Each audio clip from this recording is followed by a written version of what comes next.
Hey, this is Dan Kalis. My brother and business partner Joe and I are serial entrepreneurs and certified advisors within the Value Builder system, which is founded and run by John Warlow, the best-selling author of Built to Sell and The Automatic Customer, as you can see in the picture of us at a recent conference he puts on.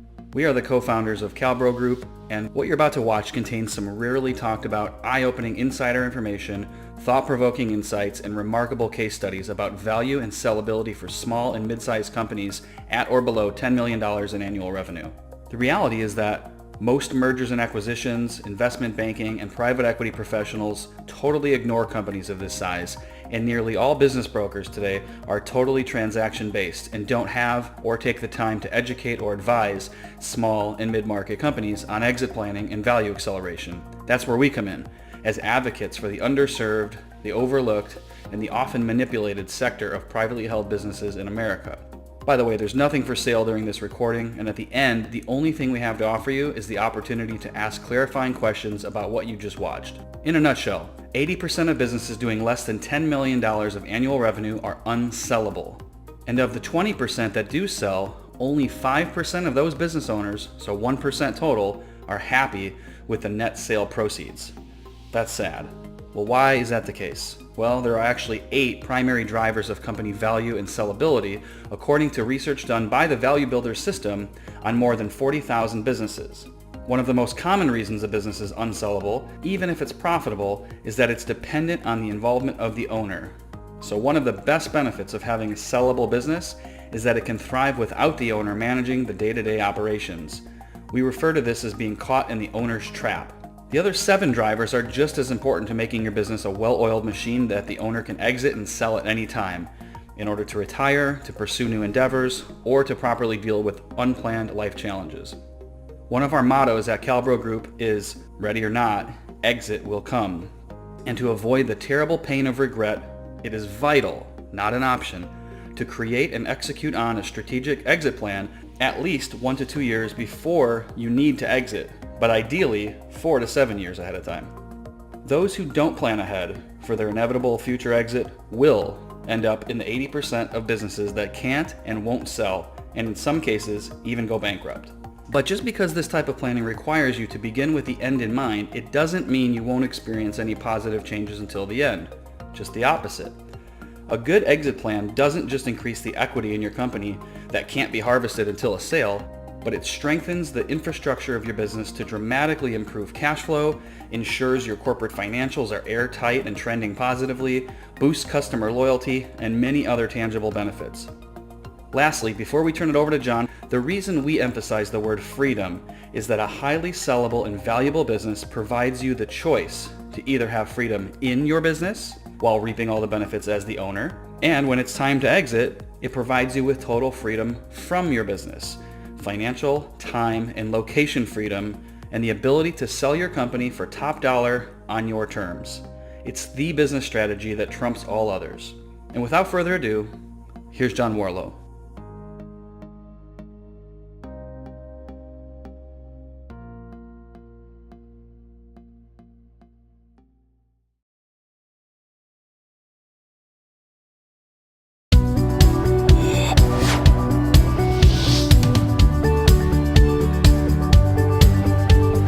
Discovered that there are these 8 key drivers that drive the sellability of a company. The first one's an easy one. It's easy to understand. It's actually very difficult to deliver. It's your financial performance, right? So it's made up of what's your top line revenue, what's your bottom line profit. And the interesting thing about financial performance is there's a second kind of hidden element to it. It's not only what those numbers are, but the quality of the reporting of those numbers. So to drive up your score, not only focus on your top line or your bottom line, but also consider investing in an audit or some way to make sure that those numbers are as defendable as you can. Because a buyer's going to come in and say, great, you've got these numbers, but how defendable are they? And what third party has come in to really scrutinize these? So investing in an audit is one simple way to improve your score on financial performance.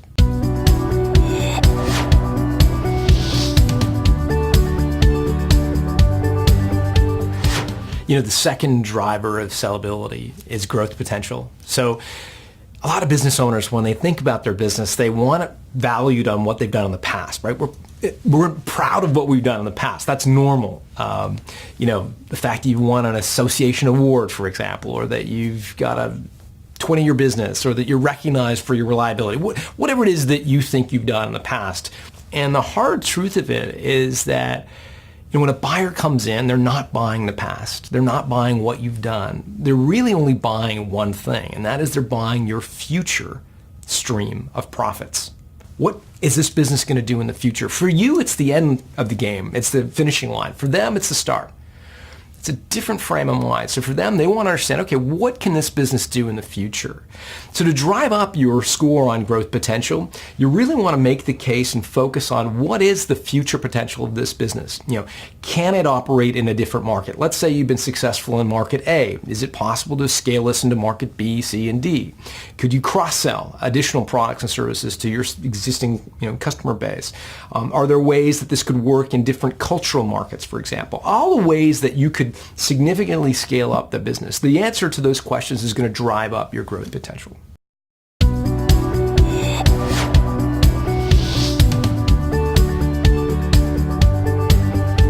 The Switzerland structure gets its name from the country of Switzerland. So if you know anything about the history of Switzerland, it's pretty amazing. They've taken this obsession with being independent. They didn't join either of the two world wars. They didn't send troops to Iraq. They didn't even join the United Nations, if you can believe this, before a referendum for the entire country to decide whether to join or not. They ultimately did. But it really goes to the idea that as a country, they're obsessed with this independence, not being overly dependent on any one faction or regime, so to speak. That's essential for building a sellable company, that independence of any one constituency. And the three most important groups you've got to make sure you are independent of are, number one, customers. So you can't have an overly concentrated customer set. You've got to have good diversification among your customer set. Number two, employees. So you can't be overly reliant on any one employee. And number three, and this one's obviously not sometimes as intuitive as the others, you can't be overly dependent on any one supplier either. So customer, employee, supplier, you've got to be independent of those three, because for a buyer coming in, they're going to look at your business, and if they see that you're overly dependent on any one of those constituencies, they're going to discount the business because it's just too risky for them. So to improve your score, you've really got to make sure you've got good diversification in your customers, make sure you're not overly reliant on any one employee, and you've got diversification in your suppliers as well.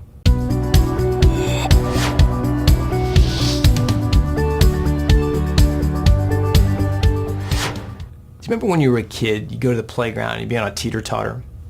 There's a light kid, and the heavier kid gets on, a light kid goes up.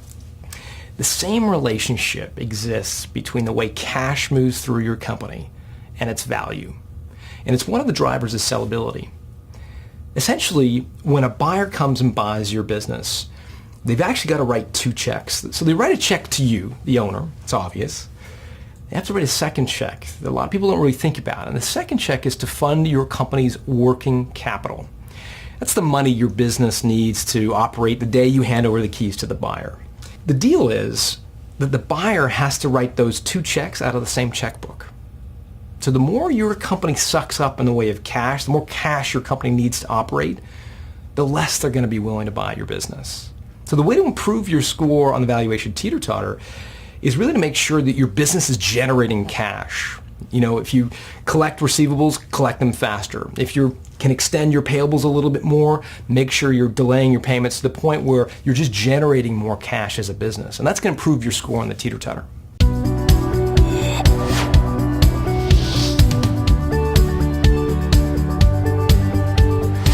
When a buyer comes in to buy your business, they want to understand, okay, how's this business going to continue when you, the owner, leave?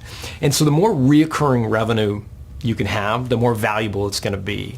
And I found that there are really 6 different forms of reoccurring revenue, and buyers view each of the forms a little bit differently. I'm going to give you the 6, kind of like a David Letterman's top 10 list. I'll start from the lowest valuable one and end with the most valuable ones in the eyes of an acquirer. The first of the 6 forms of recurring revenue is simple consumables. So I'm a coffee drinker. I probably have 2 a day. So in the morning and usually after lunch, I've got a refill on coffee. So It's a simple consumables business.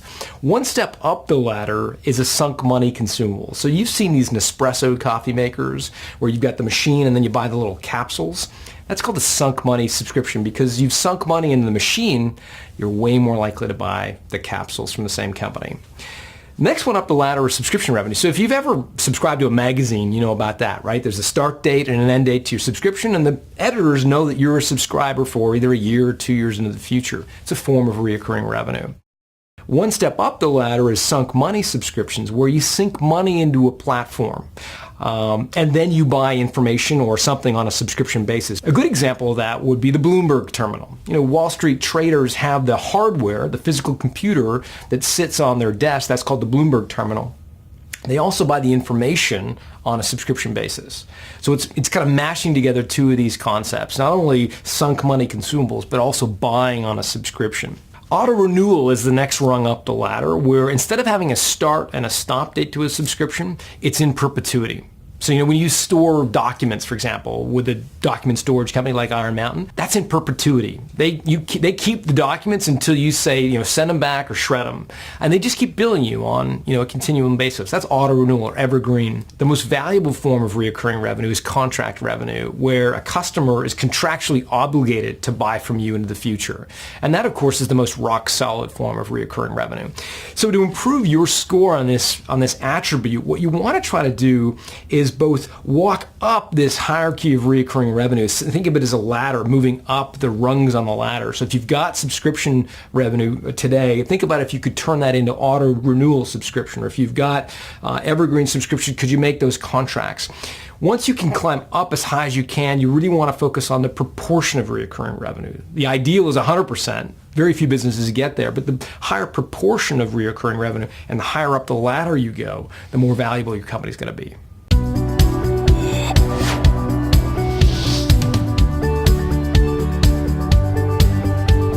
So the monopoly control is an attribute of sellability that means you've got control over how you price your product.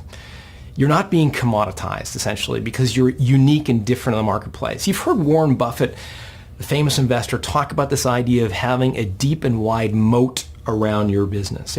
He's referring to the idea that he invests in companies that have a differentiated marketing position. A lot of investors look for companies that have a differentiated proposition because that gives you ability to control your pricing. The more you control your pricing, the more margin you make. The more margin you make, the more you can invest in sales and marketing, and it triggers this nice little domino effect that enables you to stay different in the marketplace. Again, the more different you are, the more control over you have of your pricing. So the way you can improve your score on the monopoly control is to really scrutinize the way you're marketing your business through two lenses. Because a marketing strategy has to have two attributes. It's got to be meaningful to customers, and it's got to make you different. So scrutinizing all the messages you have in the marketplace, so look at your website, the side of your vans, however you communicate to your market, and say, does this make us different? And do customers care? Those are the two drivers that drive up your monopoly control score.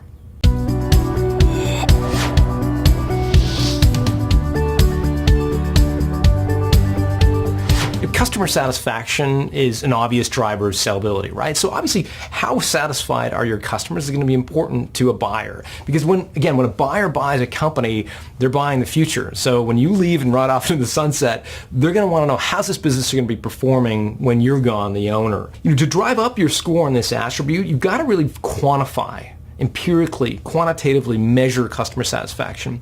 Probably the most well-liked, well-respected way to do that is something called the Net Promoter Score. You can Google it later, but essentially you're measuring and benchmarking your performance on the likelihood that your customers are going to recommend you. And the more you have that data, the more you'll know for your own peace of mind that your customers are satisfied, but the more acquirers will also be able to see that your customers are satisfied and likely to repurchase from you.